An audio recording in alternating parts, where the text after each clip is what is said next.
The following program is intended for mature audiences. A democratic republic of sports. The Sportsocracy with ESPN Asheville hosts Tank Spencer and Jeremy Greene.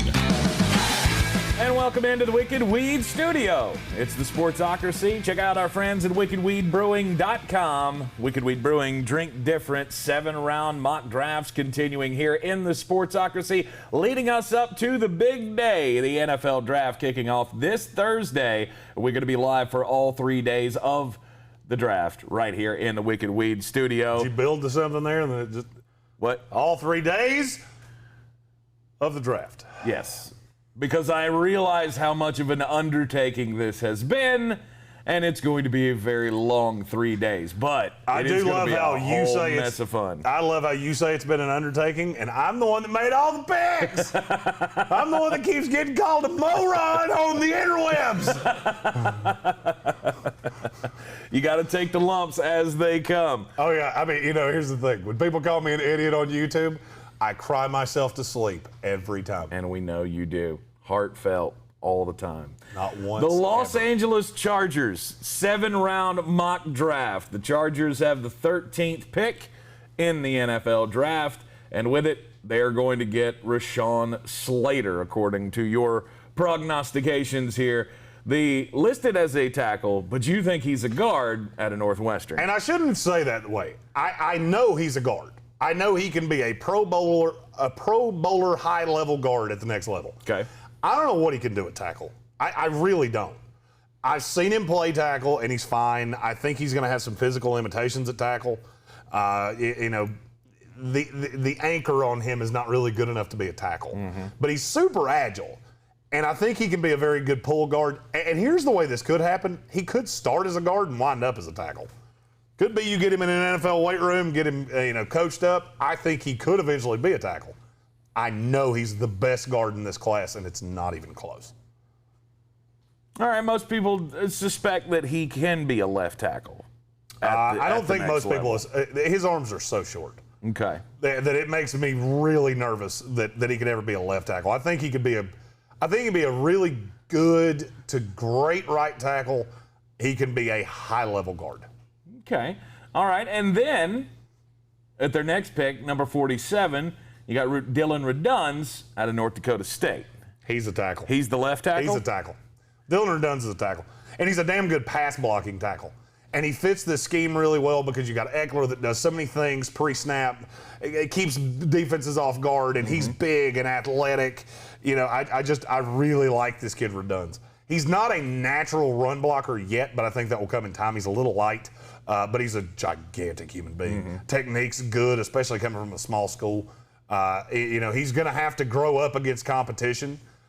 Same thing we said about Trey Lance. Guess what? They played at the same school. Right. So it is a big jump in competition, but I think once he gets into the NFL, big boy strength and conditioning program, he's going to add a little bulk, and I think he can be a left tackle. I think he'd be a damn good left tackle. Yeah, you add these two guys to what they've done in free agency already with Matt Filer and Corey Lindsley. And Justin Herbert will be safer than if he was in witness protection. It's fucking fantastic. It's the makings of a fantastic offensive line for the Los Angeles Chargers. Now, their 3rd-round pick, at number 77, you got a wide receiver out of Tennessee, Josh Palmer. I am drunk on this kid. Why? Because I think when I watched the tape on him, if I could put in any quarterback that had a living, breathing pulse and talent above salad dressing, he would have been phenomenal. Okay. But he didn't have that. He had a lot of Jared Guarantano, and there were so many times that he would break wide ass open, and the ball would sail him 10 yards. It would be underthrown. It would be picked off. And I just look at this kid, and I think he's going to be a much better pro than he was in the NFL, or than he was in college.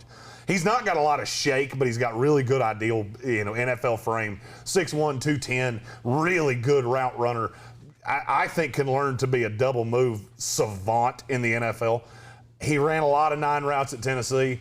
I saw the makings of a very good route runner in college, and I think he will be that in the NFL. Okay, at number 97, their 2nd pick in the 3rd round, Osa Odigizua, defensive tackle out of UCLA. He's light. That's the biggest problem with him. I really like the tape on him. Blows up a lot of plays. I'm afraid he's going to be so little that he's going to get washed out on the inside in the NFL. I could see him being a 3-4 outside end. I could see him playing several techniques in the league. He's never going to be a true defensive tackle unless he plays like Shelby Harris, because I could see him being that. I think he could go to the Chargers, bulk up a little bit, be a formidable piece of this line, and he's just got so much pop. You put him on the opposite side of Joey Bosa, and good shit's just going to happen. Okay. All right. Trill Williams, cornerback out of Syracuse, goes at 118 in the 4th round. This is a guy that I think every team in the NFL's talked to at least once.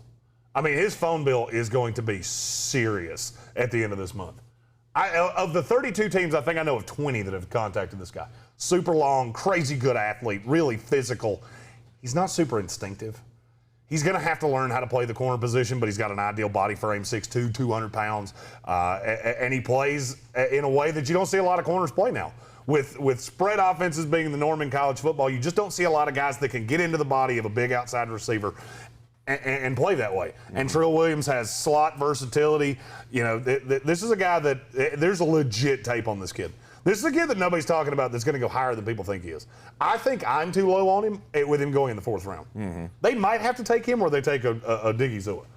Okay. And I would like the pick a lot. I think this is a guy that might take a year, but I think he can be a legitimate starter in the NFL. All right, in the 5th round, out of the University of Buffalo, running back Jarrett Patterson. We saw him set college football on fire with record-breaking performances all throughout the season. What was it, 7 touchdowns in one game? I think he had a stretch over 3 weeks where he was over 700 yards rushing. You add him into the backfield with Austin Eckler. I like this. He had 52 touchdowns in 3 years at Buffalo. That's dumb. This is also a guy, people are going to ding him on the size because he is a little guy. Well, so is Austin Eckler. This is a guy that reminds me so much of Austin Eckler, it's stupid. Minus the fact I haven't seen him catch a lot of passes. I think he can be a between the tackles running back in the NFL. And that is, I know that sounds super weird to say. Great cuts, everything. If he was 6 foot tall, he'd be the best running back in this draft class. It wouldn't be close. And I firmly believe that. Okay. I love the tape on this kid. He's just short. And so where do I want him to go? To a team that has figured out a way to use a shorter running back that's really talented. They're not the same guy. Austin Eckler's a markedly better receiver than Jarrett Patterson is, but I think he can learn to do that. I think he would be a value pick in the 5th round and can run between the tackles. I'm dedicated to saying that as many times as I can. Talk about value. In the 6th round at 185 overall, Carrie Vincent Jr., cornerback out of LSU. You keep saying that. I like Carrie Vincent. I do. What? He's a slot corner. Why do you hate him so much? It's not that I hate him. It's that I don't know what he does overly well. He never graded particularly well. The tape on him's average. The good's good. The bad's meh. Right. But now I think if he goes into a situation like the Chargers where they can bring him along slowly, he does have the ability to play one-on-one man coverage as a slot guy. But now if you play a big slot, he's screwed because he does not do well with physical corners. There's no shot of him ever playing on the outside. His hips aren't really fluid. I think he's a guy. I think he's very talented, but I think he has size limitations that he'll never get over. Okay. I think he's got some good physicality for the next level, even if he never does play on the outside. Janarius Robinson, edge rusher out of Florida State University at 198 overall in the 6th round. 3 of the 4 best games he ever played were the 3 last games that Florida State played last year. He seemed to figure something out. This is a guy that could be a prototypical pass rusher in the NFL. 6'5", 260, height, weight, speed, long arms, gigantic hands, all the explosiveness you could ever want, violent hand movement, crazy improvement. I feel the same way about him that I feel about Marvin Austin. I think Florida State held him back. I think a team's going to get him and he's not going to have to be an immediate day one impact pass rusher. You're going to be able to bring him along, and he's going to be phenomenal. I think he can stand up, too. I do. I think he can stand. I think he's that athletic. The problem with him, Senior Bowl, he wasn't good. Won like a third of his snaps at the Senior Bowl, which is not particularly good. And he's not a great tackler. He's going to have to learn to tackle. And the problem is he goes for the kill shot a lot. If he ever just learns to Brian Burns things, and I don't have to kill you, I just have to get you to the ground, right, he'll be a tremendous value. I don't necessarily think he lasts that long. But he did, and I looked at it and went, well, not much better chance, not much better place for him to go than the LA Chargers. Right. At 241, Noah Gray, the tight end out of Duke. It's another guy that has body issues. He's a bit of a tweener. He's only 240 pounds, 6'4". I don't think he can be an H-back, and I don't think he can be an inline tight end. This is going to be a slot guy. He's a pretty good damn route runner. He got really good hands. He only had 3 drops in his entire college career. That's very few. He gets dinged because he's a not good blocker. Is that a nice way of putting that? A not good blocker. That's okay. My mama told me to, if I could not say anything nice, to not say anything at all. So he is a not good blocker. Okay. Which is a nice way of saying he's fucking awful at it, and should never be asked to do it ever. He is as qualified to be an NFL blocker as I am to be a prima ballerina on Broadway. No, but he's got really good hands. And you know, I look at some of these tight ends with the Chargers. I don't necessarily think tight ends a huge need for them. I could see them making a run at Zach Ertz. I know they've called on him. I love Donald Parham, but he has the exact opposite problem that Noah Gray has. He's too big and can't block. But he's really fast. That's a guy that I'm really fond of. I just look at Noah Gray and I go, somebody's going to draft him, and the Chargers are a team that tends to take these moldable, clay, good hands tight ends and make something of them. All right, rebuilding the offensive line, the number one thing for the Los Angeles Chargers. They've done it through free agency. We see here they do it through the draft with Rashawn Slater and Dylan Redunz. You don't know what's going to become of Mike Williams. So Josh Palmer comes in as another option. He's not so much for Justin Herbert. He's more of an injury. You know, you can go slow with him. I'm not saying and you shit on Jalen Guyton in the last Chargers video we did, and you got killed for that. And I agree with you, Charger faithful. I don't like him. I like Jalen Guyton a lot. You could call him a fat mama's boy with a little dick. Stop throwing it at me. He said it, not me. I'm not a Jalen Guyton fan. I apologize. I like everybody else on this team. Jalen Guyton's just not one of my favorites.